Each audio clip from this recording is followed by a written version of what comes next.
Yeah, there's been some great talks. Actually, our focus, so I started this company, PipelineAI. My name is Chris Fregly, about a year and a half ago. And we're very open and like we kind of sort of go against the Silicon Valley stealth stuff. And we've been very public.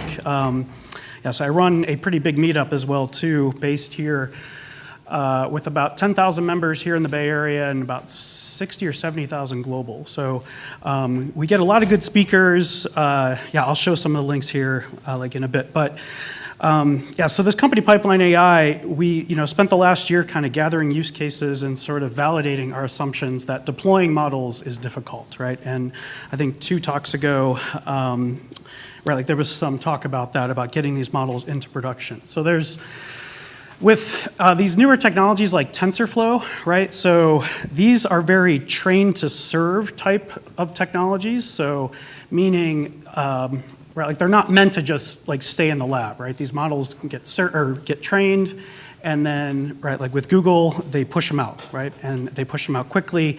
They validate them in production. This is something Uber does as well too. They're training models, right, like to serve them. So model serving is, right, like doing predictions on these models. And so that's really what we like focus on. We love TensorFlow, not just because of the 87,000 GitHub stars and huge like community, and there's like tons of questions being asked and then answered on Stack Overflow and on GitHub, and but it's because TensorFlow is, from day one, there's something called TensorFlow serving, which is meant to actually serve these models, right? So this is great.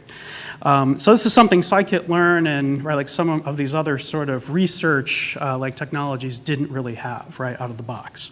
And so people do all these tricks where they export to PMML or they do various things like that. So with TensorFlow, it's a first-class citizen. It's not very easy to use, and I'll show ways that like we've made it easy to use. Quick poll here: who uses Docker on a day-to-day basis? Okay, and who uses Kubernetes by any chance?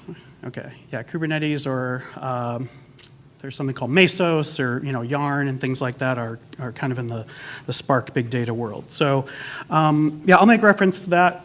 We love Kubernetes. We kind of hopped on that. That really opened up a lot of use cases, Docker and Kubernetes, and yeah, I'll show them here. So this talk, I also talk a bit about GPUs as well too, and specifically with the Volta V100 that which came out I think earlier this year. And is now, or yes, I guess earlier last year. It's now fully accessible through like Amazon in the form of these P3 instances, and I believe pretty soon the Google folks will actually support the V100. Right now, like Google Cloud supports the P100, which was, that's like yesterday's news now, right? So the key takeaways here are ways, so I do want to show you guys ways that you can optimize your model post-training. So now this is something interesting. This is something that like TensorFlow gives you. There's ways to fuse layers together. These neural networks are just made up of a bunch of layers, and when you're ready to actually serve these models, there's tricks you can do to actually squeeze those down or like quantize those weights from 32-bit down to 8-bit, right? So that they fit on like a mobile device or a sensor. Tiny, tiny devices, not your cell phones that have a lot of memory, but super tiny devices. Also, we focus on ways to actually validate your model live in production. So typically, model validation happens sort of offline, right? So you train the model on one training data set, then you validate it sort of offline on this like historical data set. And it's sort of like old school by that point, right? Like historical data, the second that data stops moving, right, it's like out of date. So ways to actually push the model out, because this is something I learned at like Netflix, for example. I haven't actually shown right, like my background yet. That's a couple slides. I worked at like Netflix, back in the days we were moving to Amazon. We were doing rapid prototyping of right, like data science models, things like that, new like recommendation models.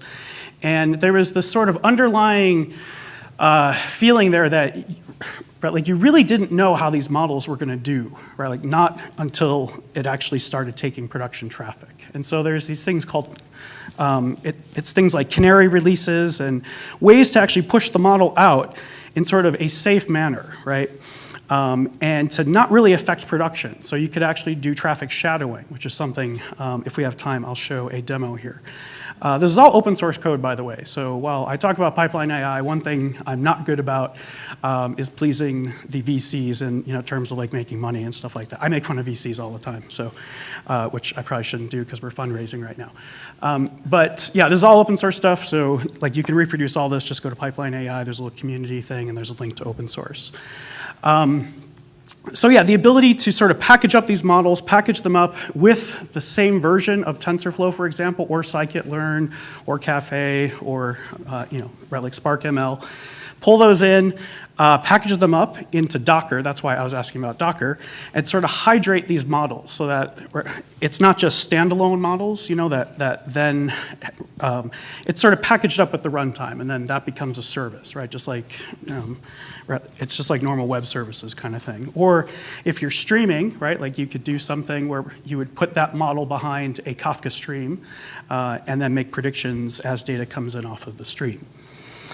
And then the other thing too is that, so now that we can actually push these models out and do that safely, we can actually sort of use the online characteristics of these models. How long is it taking to actually make a prediction? Is it 5 milliseconds? Did this new version now go up to, like 35 milliseconds when the current version is, 5 milliseconds? And so this is that sort of feedback loop between offline and then online. Like metrics, right? So one dashboard, you can kind of see how the model did offline, but then you could also see live, right? Like right when that model goes out, like you could see how is it doing right now. The sort of classic case I see all the time is, right, like offline, people might first have a 5-layer deep model, right, like deep neural network, and that's giving 96% accuracy. And then they're like, wait a minute, I could do 150-layer deep network and I'll get 99% accuracy. And that's all great offline, but when that model goes into production, right, like now that's taking, right, like 15 seconds to make one prediction, and that's not good.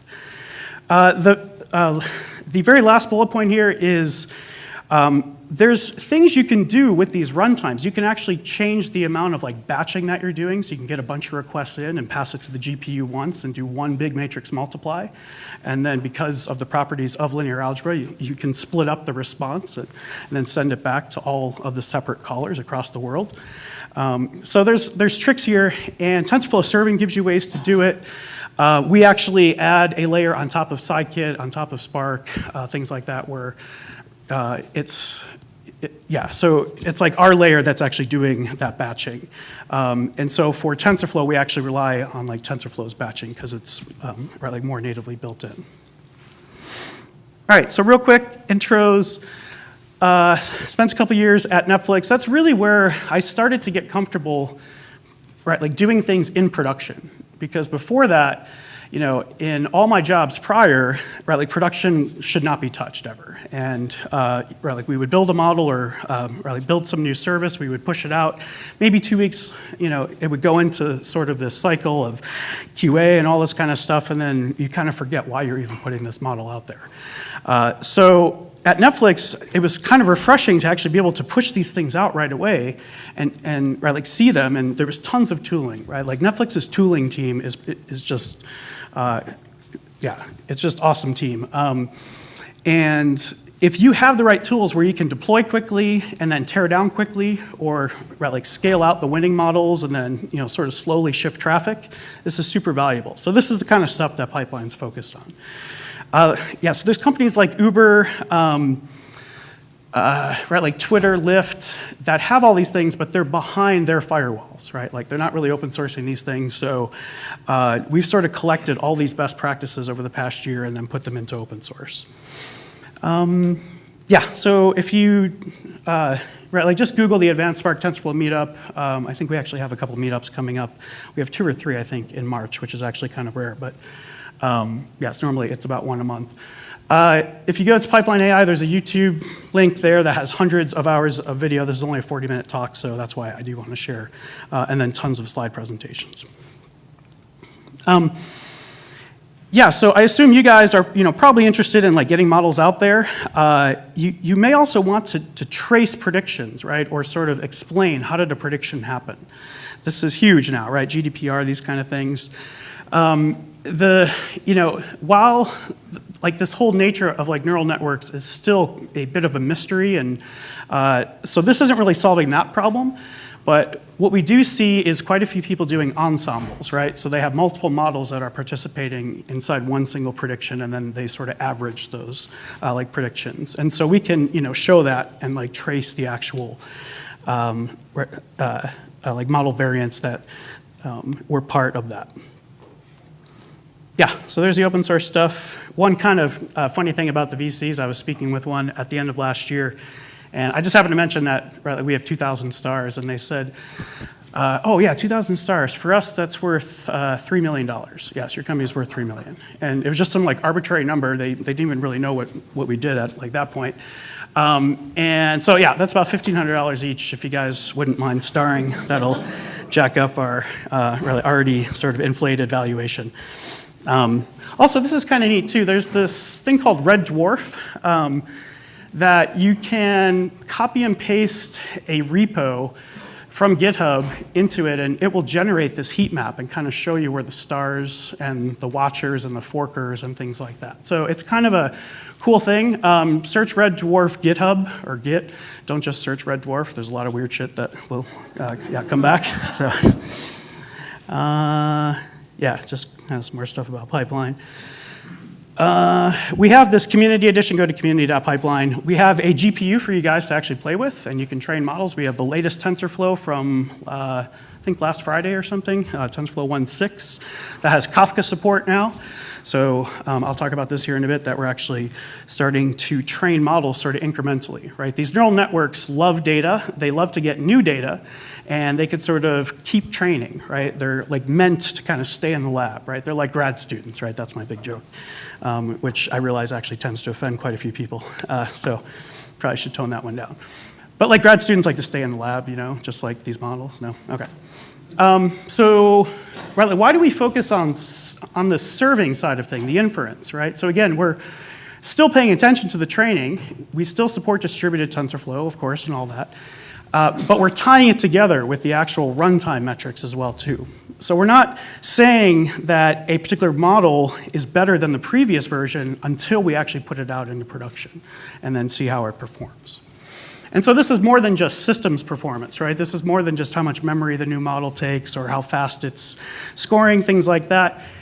It's also about sort of looking at those predictions in real time. So we have a way where we can sort of quantify and like canonically the features coming in and then the like output. So we're tapping into this prediction stream.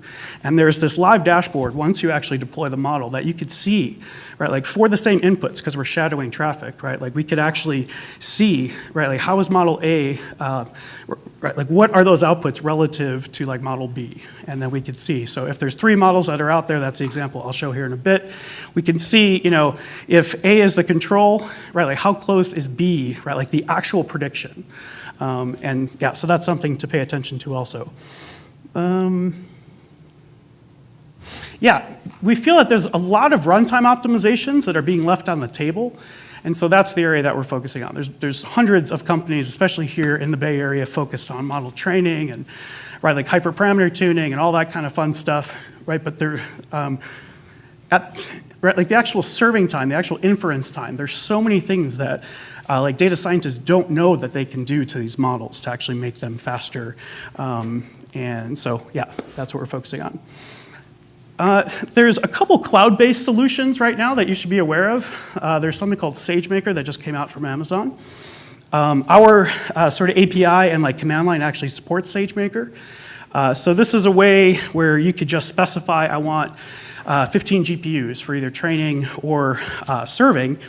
And you still have to build this Docker image. And so that's where the pipeline stuff comes in, because we actually pull in the version of TensorFlow that you want, the TensorFlow serving version, the GPU version, CPU version, and then that's what actually gets uploaded to the SageMaker. And then SageMaker just does all the actual physical scheduling. Yeah, they support distributed TensorFlow. It's kind of funny, they actually support distributed TensorFlow better than Google. And so that's the next bullet point is the Google Cloud ML engine, and I feel bad saying this because like we actually partner with Google on some stuff, but the Google Cloud ML engine is kind of a disaster. And we've kind of shifted, right, there's a lot of customers that use Amazon right now, they've been using SageMaker, right, like starting to play around with it. Oh yeah, so one thing I should mention is that we actually support Kubernetes also. So if you do have your own Kubernetes cluster running on-prem, or right, it's like super easy to go from SageMaker to the on-prem and then back and forth. So Google Cloud ML Engine, I've actually never successfully been able to deploy a model. They operate at more the model level.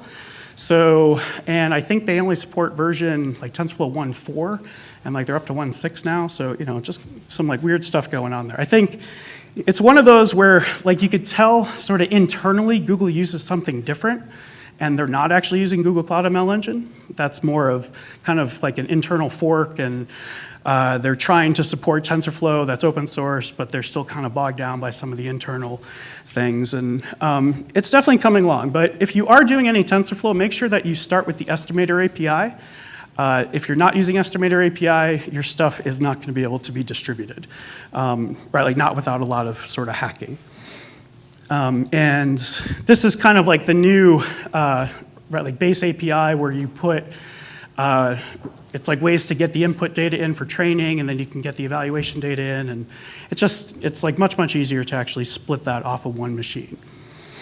I don't know much about Azure ML. I lost my like Hotmail password about 10 years ago, and I haven't been able to get in. It was probably some like ex-girlfriend or something, but yeah, after about 5 or 6 attempts on the ex-girlfriend, or like different ex-girlfriends, that didn't work. But yeah, I do know, right, like with Azure, so they support, so between, it's going to be Google Cloud ML and then Azure, they support Kubernetes super well. And they're, it's like super up to date. It's like the latest versions of Kubernetes. Yes, Amazon at the reInvent conference last November announced EKS.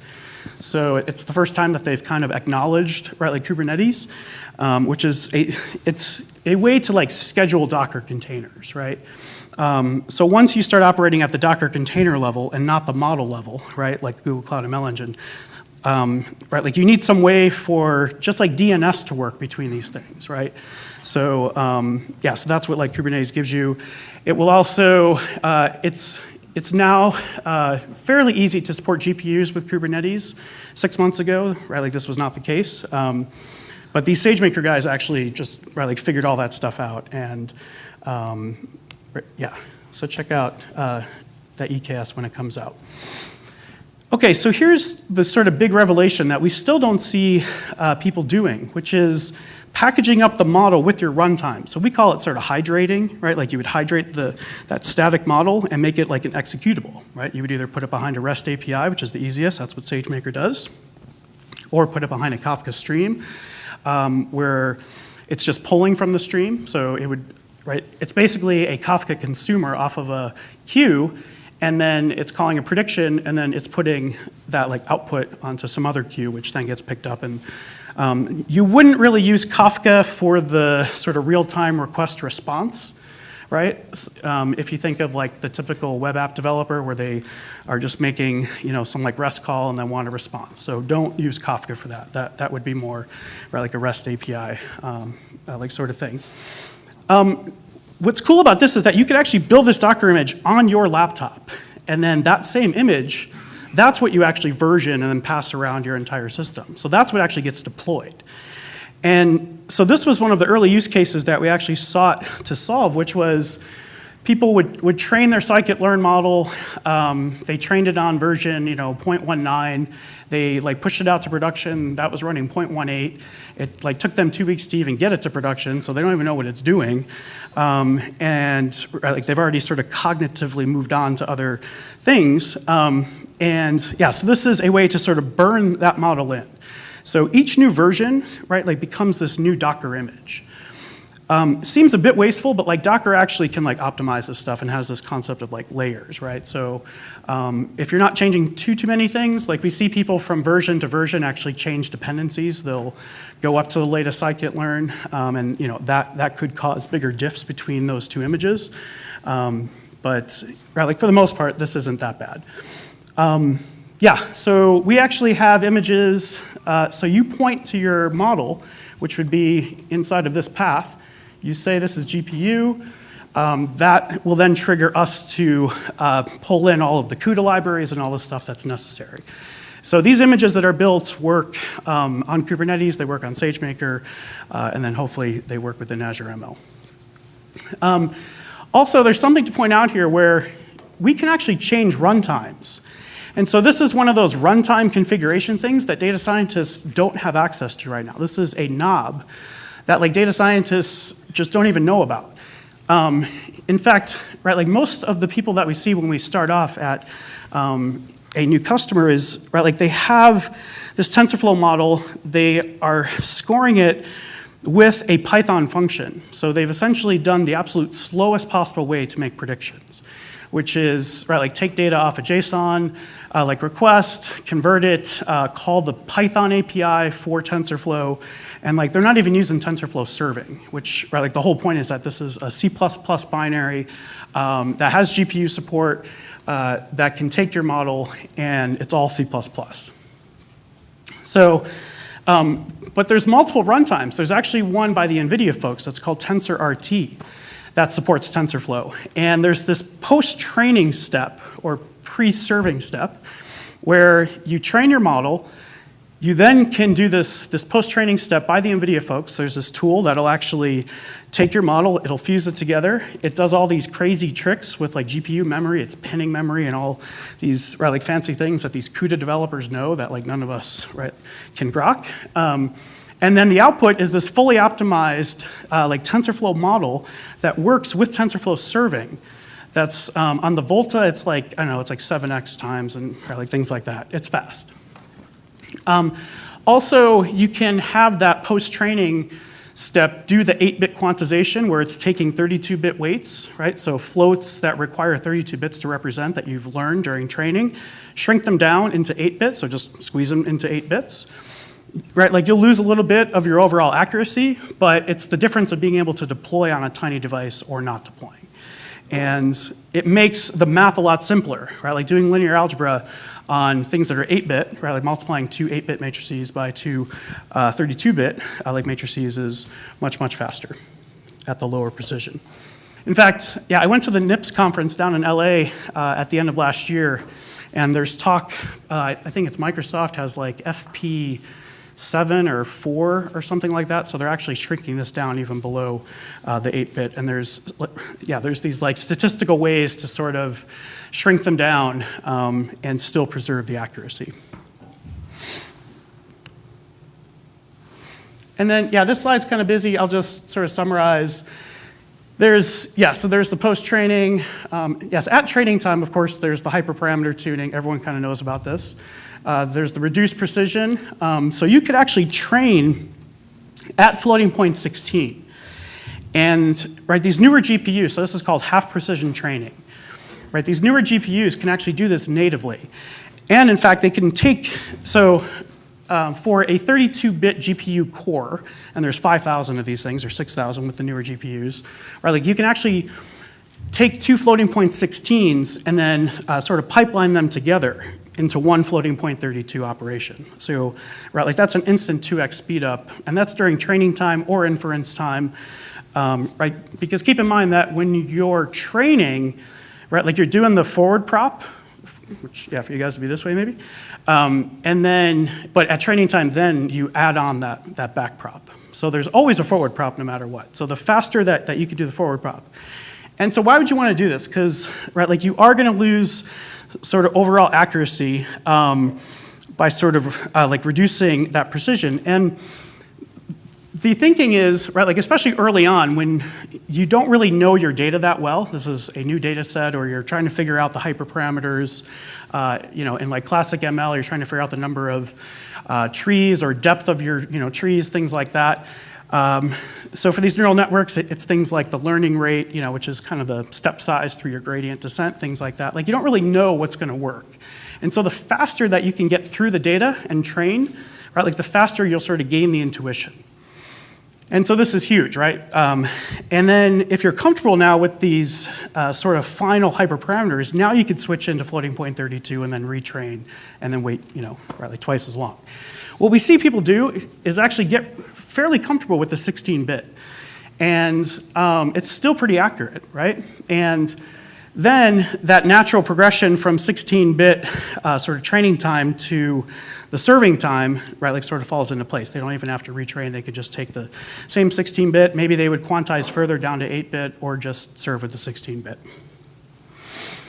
Yeah, there's layer fusing. This is some of the stuff. Oh, and so this TensorRT stuff actually just got pulled into the TensorFlow core, which is kind of interesting. Or it's a contrib package, I think, in there. But yeah, so before there was all these steps you had to do. I was working with the NVIDIA guys to try to make this easier.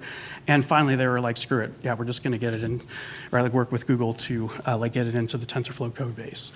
So it's a first-class citizen. You can turn it on. Right, like a lot of these optimizations don't come from the normal pip install when you just pip install TensorFlow.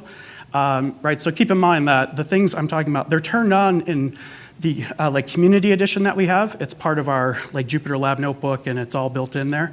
But if you're just going to pip install on like your MacBook or whatever, yeah, this stuff's not going to be there. It's too low level, is sort of what I heard, and it kind of flies against the goal of making TensorFlow sort of universal and like general. Yes, even just pulling in those libraries into the base pip install, the C libraries, is just too risky. Yeah, so not to mention too that like a lot of our MacBooks, in fact, yeah, I'd say most of them, right, like don't have the NVIDIA GPU, right? They have the like ATI Radeon or whatever it is.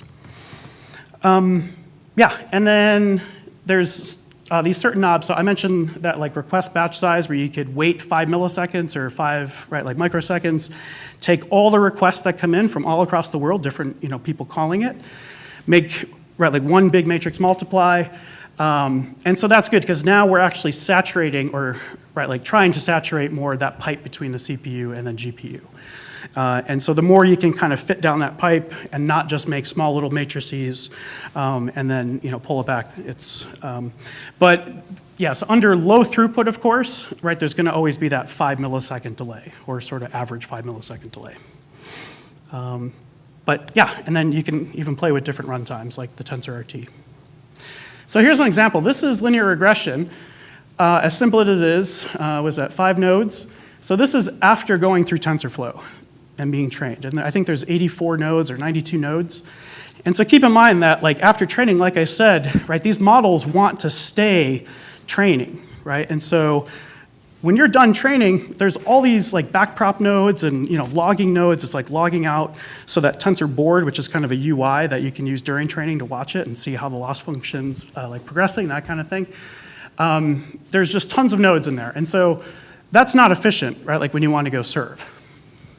So TensorFlow, throughout the last couple iterations and versions, has built in some of this simplification where it's taking that thing and, right, like it's a step that you have to go through to say, I'm ready to serve this snapshot with these weights that I've learned.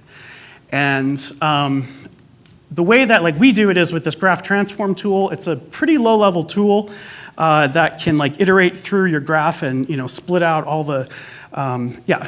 So basically, like you would pass to this tool. Yes, here's a list here. Like you would say, here's the inputs, which is X. Here's the output, which is the add operation. So that's the output. That's Y.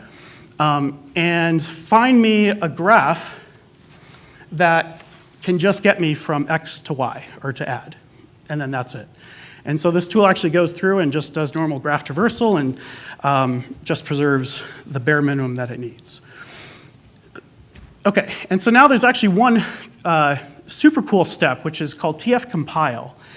And it's kind of a cryptic name, but like what's happening is that, right, like you basically do the exact same thing, but you're also collecting the, at like the operating system level, right, there's like certain functions that you're pulling in from, right, like Linux, from the TensorFlow runtime that can actually perform these operations. So, said differently, this will actually reduce the sort of runtime footprint, right? Like both memory, just size of like the operations. So the output of TF compile is a .so file that can be linked into your C++ code that just has the bare minimum needed from both Linux and from TensorFlow. If you don't do that, right? The TensorFlow runtime itself is about 70 meg, I think, 60 meg. And whenever you want to run just a super tiny, right, like 5-node linear regression, that whole runtime has to be pulled into memory. So all 70 megs with all kinds of operators that are just not needed by this simple model. So we can both create a smaller graph, and we could actually create a C++ binary. I don't see too many people use this. It's really in these kind of somewhat obscure cases where right, like you are targeting a specific like super duper small like memory device or things like that. So there's actually support also for GPUs. So if you do tell it that this is a GPU, it will pull in just the NVIDIA code, that like CUDA code that's needed, right? Because CUDA is all C++ or C. So it's going to pull in just the CUDA code that's needed to get you from X to Y. So these are some of the things that we're making simple through the pipeline like command line. And you tell it like what you want to do. You can quantize, like you can do a bunch of stuff here. So some of this has gone in, but some of it just really isn't like generic enough to be made part of TensorFlow core. So this is why you do have to kind of call out certain things that you want to do. All right, yes, I already mentioned this. TensorFlow Lite is kind of geared more towards Android and sort of iOS development. Shares a lot of the same concepts as TF compile, because the goal here, obviously, the target environment is a like smaller device. And they're actually starting to build separate operators. And by operator in TensorFlow, this is right, like the add operation, matrix multiply operation, things like that.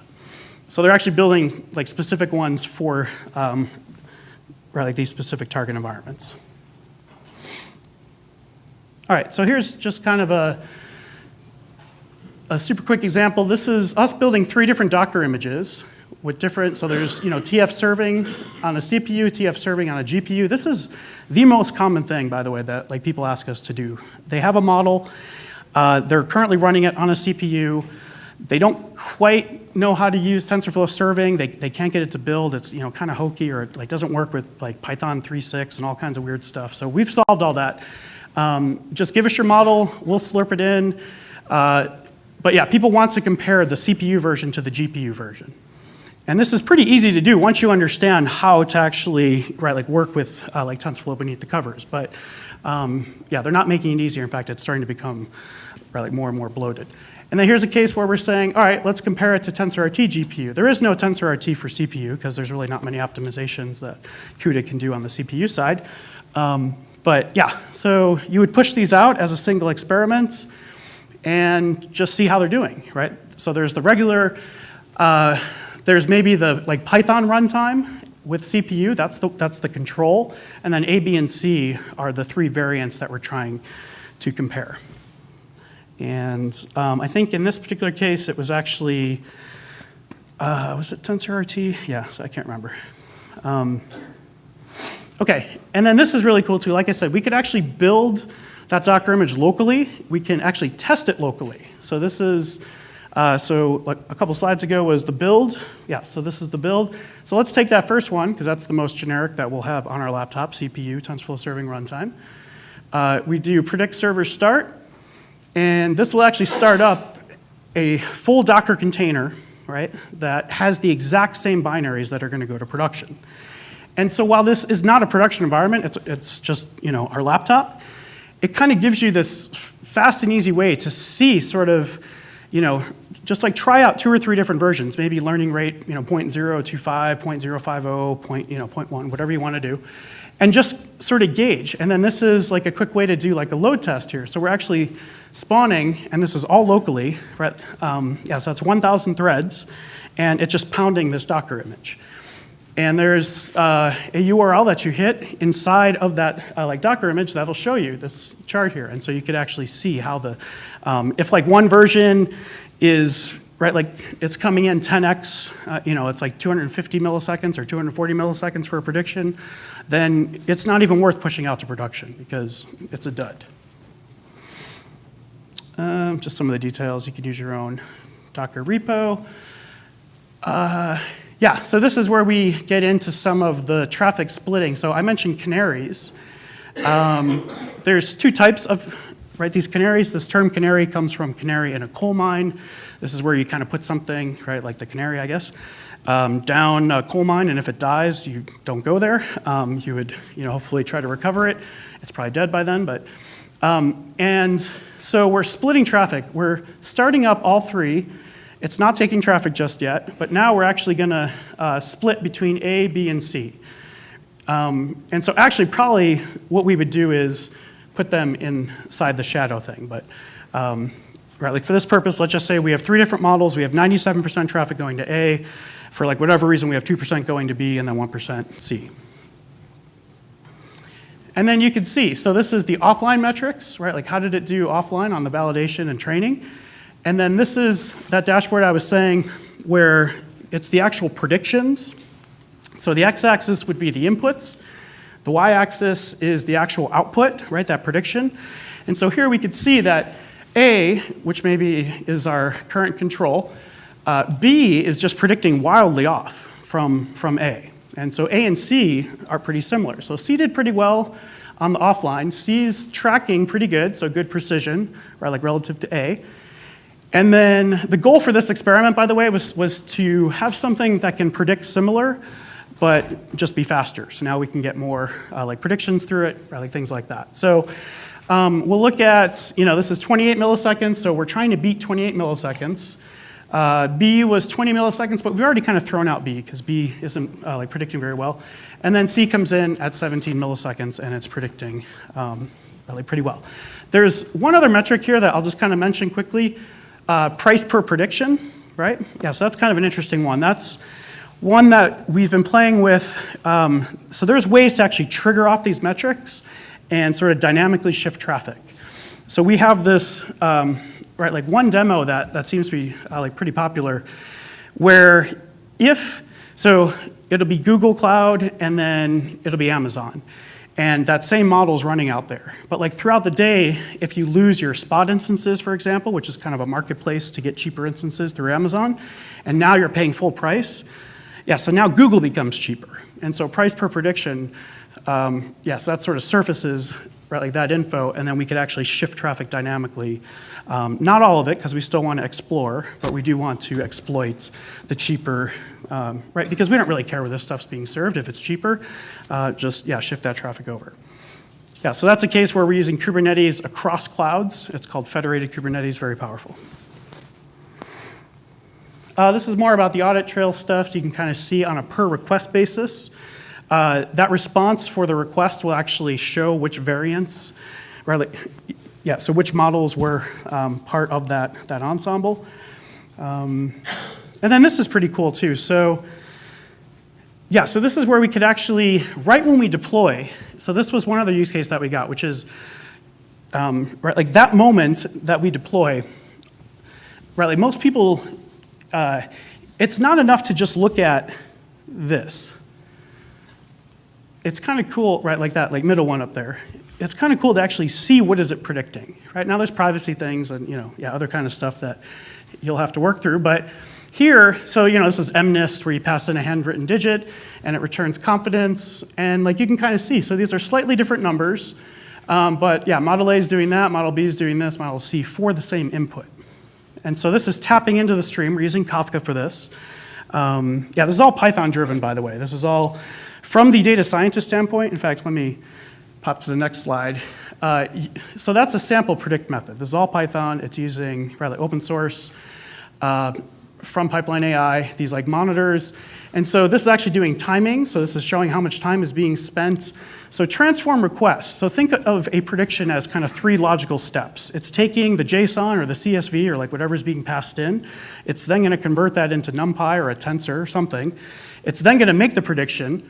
And then it has to take that tensor and then like convert it back and then send back the JSON or send back whatever. And so these things take time. In fact, we had one sort of early customer where this came from. Like, yeah, because at first it was just this like predict method, and yeah, so that's all we were showing. In fact, it would be the equivalent of just seeing from the moment that the server gets the request to the moment that it returns it, but there's really no detail within the 17 milliseconds. And so we added on this, where within your predict function, you could actually like highlight and show these three different things. In fact, Riley, you have full control. You can actually time anything you want. And then it starts showing up in these dashboards. And so there was a case where the predict actually, so the predict should be the most expensive because it's going through all the, like layers of your network, or it's doing something like fairly complex, more than just kind of parsing JSON or whatever. So what we saw was this green actually started to dominate. So that's transform request. What physically happened was someone got fancy and thought that the current CSV or JSON parsing code was not good enough, and they put in pandas. And so pandas is like super familiar, like everyone knows it. The problem with pandas is it's sort of optimized for batch like processing. So sort of real time, just taking like 1,000 log lines and then converting them into tensors. It's not good at that. It's good at 50,000 lines or whatever. So what we realized was transform request actually started to dominate. Had we not had this dashboard, we were focusing on the predict. And there was really nothing that changed. In fact, offline, that predict method was really just as fast as the previous version, but what changed was that transform request. And all right, so here's some of the like multi-arm bandits coming into play. We're exploiting the fact that C is the winner. We're still keeping some traffic on A and B until we like tear it down. So use these multi-arm bandits when possible. These things are like more dynamic. If you've ever been stuck in a Netflix like test cell where you're just getting crappy movies recommended and it takes 2 weeks to get out of that, that's because they're running an A/B test. If it's bad and they can recognize it early, they'll start to actually shift you over to a different model. That's good. Those are the multi-arm bandits. I got stuck in an Uber like test cell recently where I could only select the like black car and the select or whatever. And, like I physically couldn't select the Uber X, the cheaper one. And the person standing right next to me on the same corner could. And so I, like restarted my phone. I just thought it was a bug. And sure enough, it had lasted a couple weeks and then they pulled me out. So yeah, keep an eye on that kind of stuff. Let's see here. Yes, like I said, we could shift across clouds if that is your jam. Now this is really cool. So because we're tapping into that same prediction stream, this will probably be the last because I think we're getting close to 3. So we're tapping into this prediction stream. And the worst case scenario here is that something comes in and it's an unconfident prediction. So, like for example, the confidence that that handwritten digit is 0, 1, 2 through 9 is all the same. This is kind of an extreme case. It wouldn't be like this normally. And so on the request response, we're still giving them something. Here it's just going to be random, right? We'll just return 5 or whatever. It's not going to be correct. But because we're tapping into the stream, we could actually, within a certain threshold, like start to like highlight these unconfident predictions and send somewhere. And so like we're sending it to Slack, which is kind of ridiculous, but it actually ended up being really cool. And so now throughout the day, the data science team can see what's going on. And it like starts to get annoying after a little bit, right? It's like kind of cool. And so they could actually relabel this and say, no, this is a 2. That then goes into the next training batch, right? So what we're doing here is creating labeled data, which is the like holy grail here of this like streaming data coming in. It's data that we haven't seen, is now being labeled, and it's right on those sort of classification boundaries, which is right where we want to be when we're labeling. So now we'll say this is 2, and then this is kind of a pathway to crowdsourcing. So like I said, this got kind of boring. It was fun at first, but people aren't going to like chew up their entire lunch break to do this. But this is like an easy path to using Crowdflower or like something like Amazon Mechanical Turk. You just give them access to the Slack channel, and they can relabel right from Slack. Slack has a really cool API. It's basically like an application framework is what Slack really has become. So this is that human in the loop kind of thing, but focused mainly on these unconfident predictions that are happening right now. So this is the Holy Grail. That's not the Holy Grail, but it's a path to the Holy Grail, I think. Uh-oh.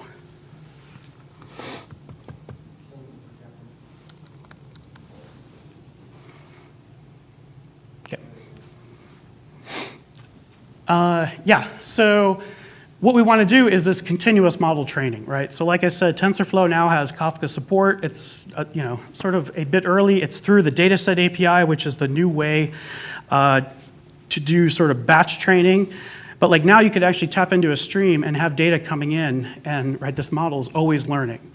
And then like every hour you just take a snapshot, you would export it, and then that's the new model that's now serving. Or it would go through this process of becoming a model variant that you're now comparing with the control.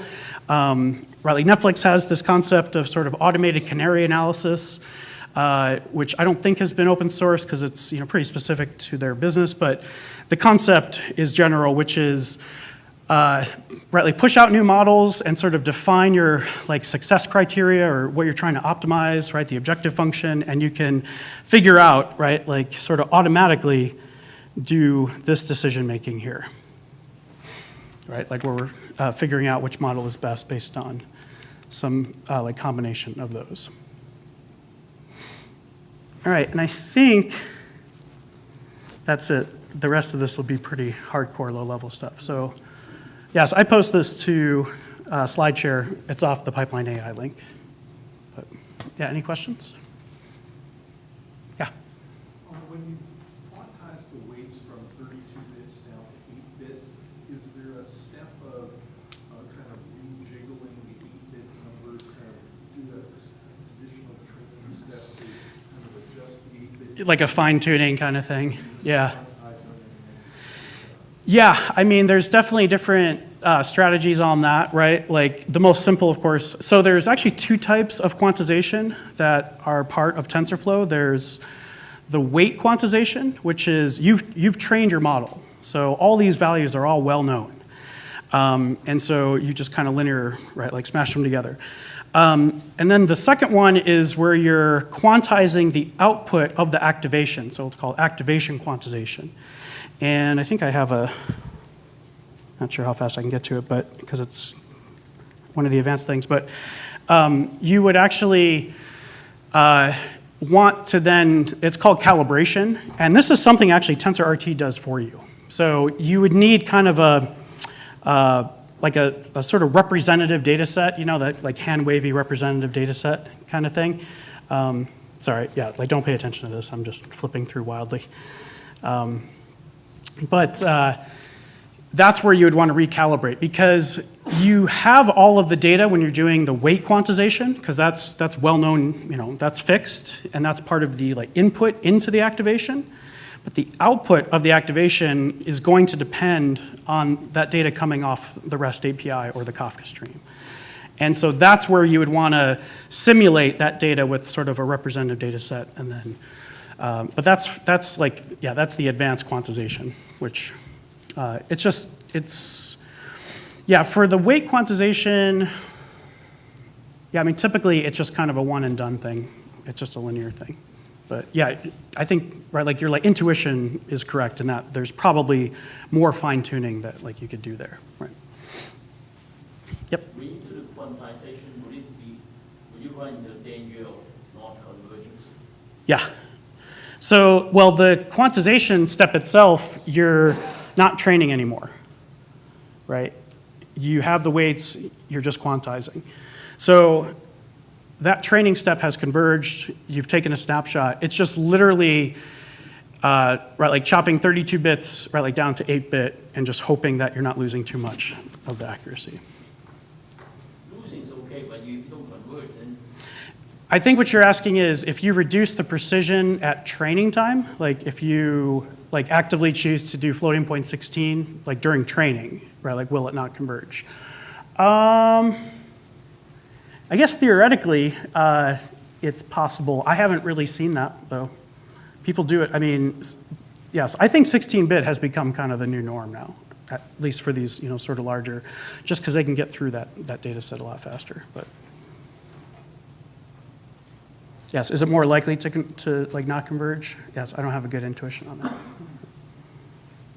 Yeah, someone over here? Right, like you look like you have a question. Yeah, by the microphone. Yeah, then I'll ask something. Do you consider also compression of networks? Like, okay, quantization goes into that direction, but there are also other techniques like pruning or Yeah, yeah. That's not currently part of the pipeline stuff right now, but it's certainly another, yeah. And is it part of, so by pruning, is it like sort of starting with the inputs and then pruning all the other stuff until you get to the output? Like, is that what what's the pruning part? Are you talking about like gradient clipping and things like that? Just like that you also want to have some sparse matrices and therefore can compress your model. Is this a consideration for speeding up like the inference, or is this more of a training time thing? No more inference. Yeah. You can make your model smaller. Yeah, yeah. Yeah, that's not currently part of, and I'm trying to think if it's even part of the graph. There's a pretty good link for the graph transform tool. There's a good blog post and everything too. It's pretty easy to Google for.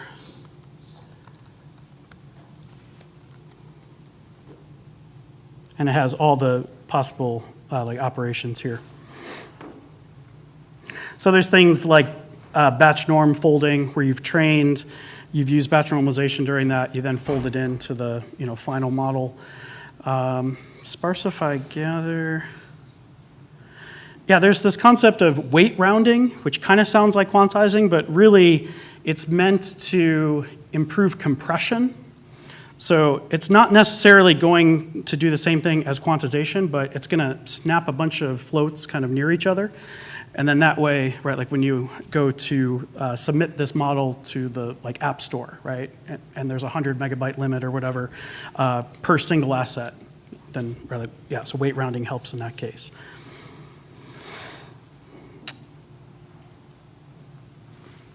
Yeah. Is there a way to, or is there something you recommend you train for PipelineAI? Sure. Yeah. There's for the pipeline stuff, there's quick start. So just go to the pipeline GitHub on the main README is just literally it's in my browser cache here, but either quick start or yeah, just go to the main repo and the very first thing you see is quick start, and you can do the exact same single Docker, so it like doesn't even leave your like laptop, and you could still do the load tests. One cool thing too, Docker now, so Docker for Mac and Docker for Windows actually supports Kubernetes, and this was huge. So this really opens up now a whole ton more use cases. So before, to kind of replicate a cluster, right, like on a single Docker image, like we had to put all the monitoring and the Grafana and the Prometheus and all that into a single Docker image. But now we could actually have separate services so that the same laptop experience as the cluster. So yeah, check that out. I think you have to be on the edge, which is a bit scary. And in fact, my Kubernetes isn't even starting anymore for some reason. But yeah, I don't know if I can make that bigger. So Kubernetes 192, and yeah, again, this is the edge channel for Docker for Mac, and then also Windows. Question over here. Piggybacking on the same question, I mean, I think one more talk and I will take a sabbatical to play around with this, but what do you think is the best way of getting started? I mean, this is getting starting side, but should I use the image learning thing that's already there, or should I come with my own problem and fail miserably? Right. What most people do is get the like Docker one working here, and that one's using MNIST. It's pretty standard. And then they just sort of copy that same template, which has the predict method in there. And so we're working on ways, that like a cookie cutter kind of thing where you could just, generate and it'll spit out the directory structure and all that. But yeah, for now, people just basically copy the sample, right? Like just like we all do when we get a new tech, right? We just copy the sample. Yeah. And it's pretty clear in there, and the docs, I think, do an okay job, and there's comments in there and stuff to, yep. Even if I only half understand the math, then I will still... Yeah, you gotta start somewhere, right?